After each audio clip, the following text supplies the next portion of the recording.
أعوذ بالله من الشيطان الرجيم. بسم الله الرحمن الرحيم. الرحمن علم القرآن خلق الإنسان علمه البيان الشمس والقمر بحسبان والنجم والشجر يسجدان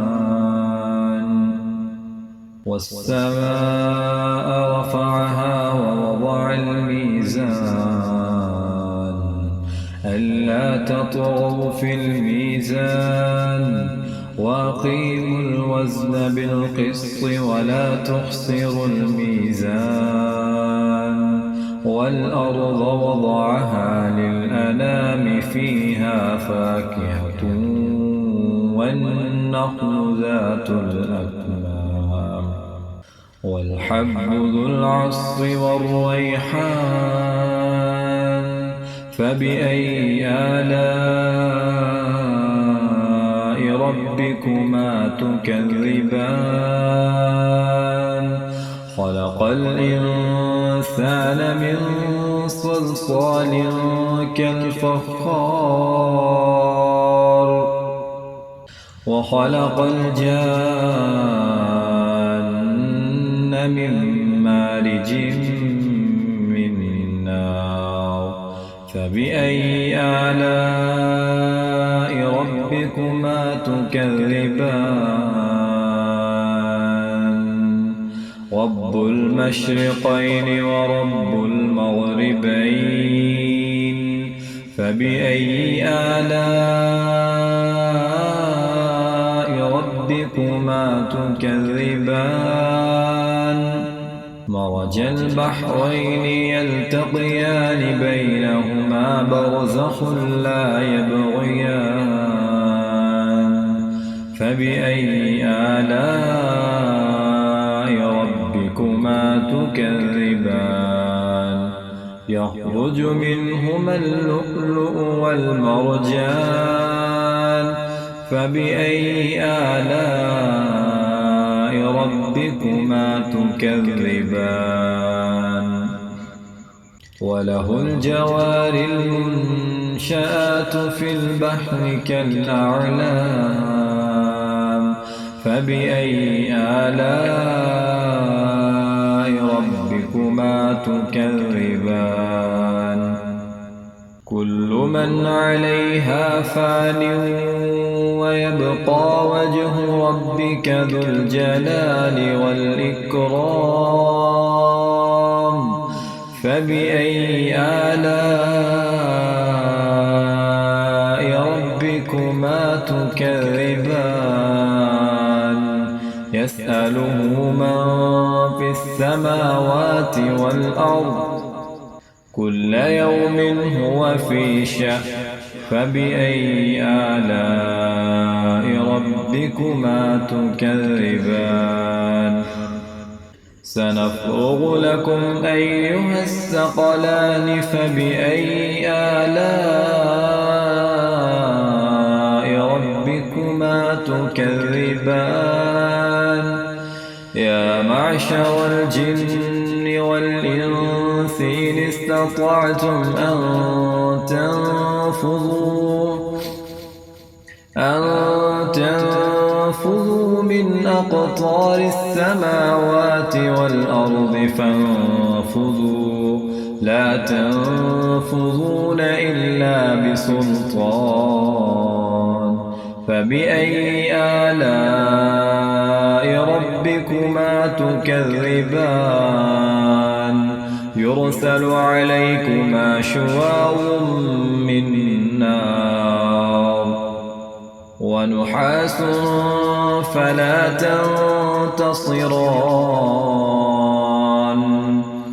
فبأي آلاء ربكما تكذبان فإذا انشقت السماء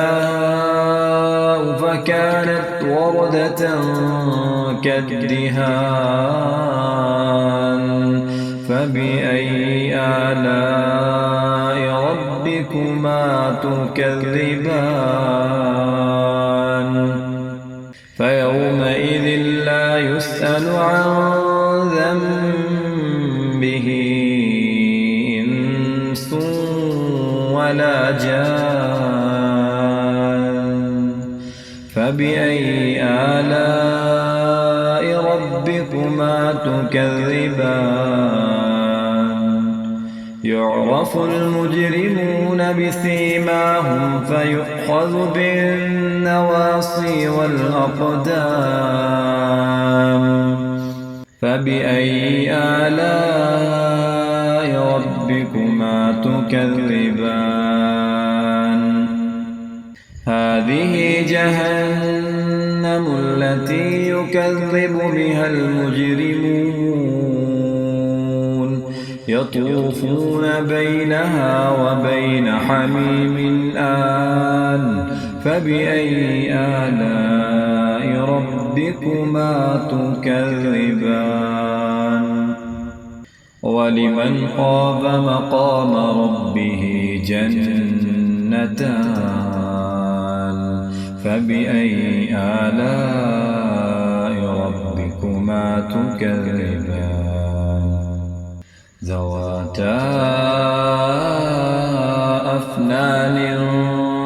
فبأي آلاء ربكما تكذبان فيهما عينان تجريان فبأي آلاء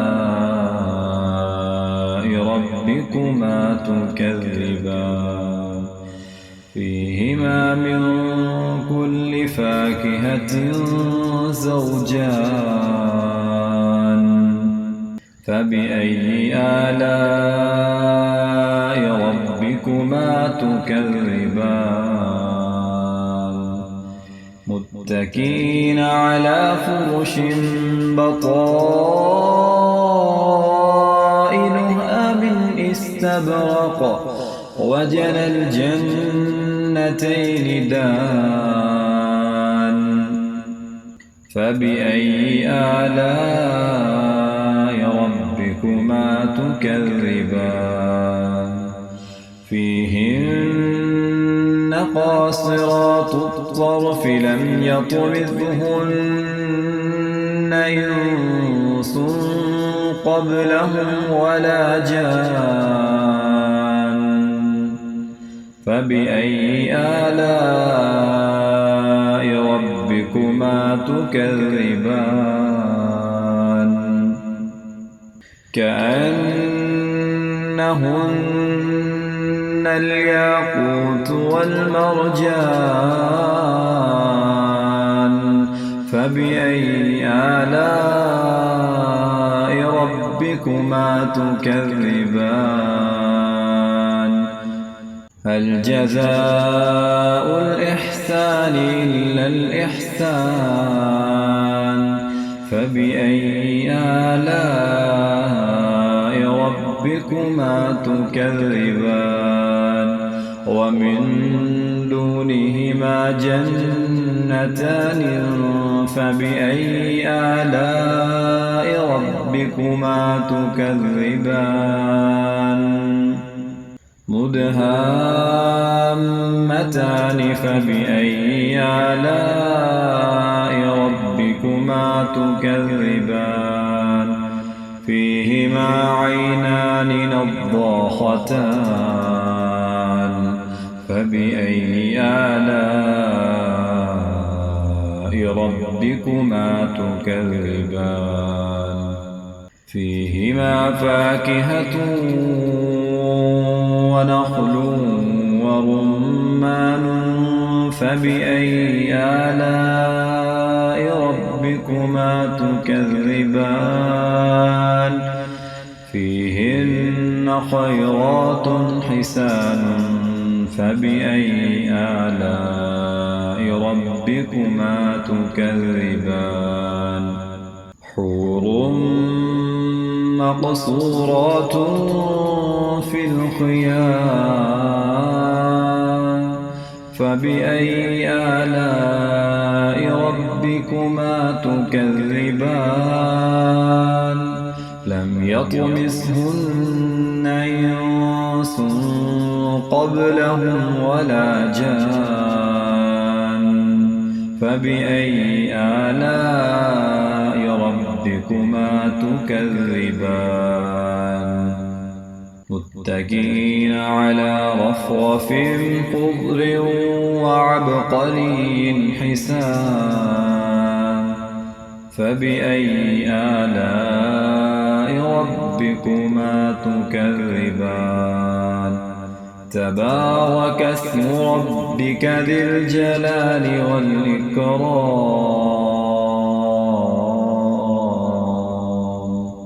صدق الله العظيم.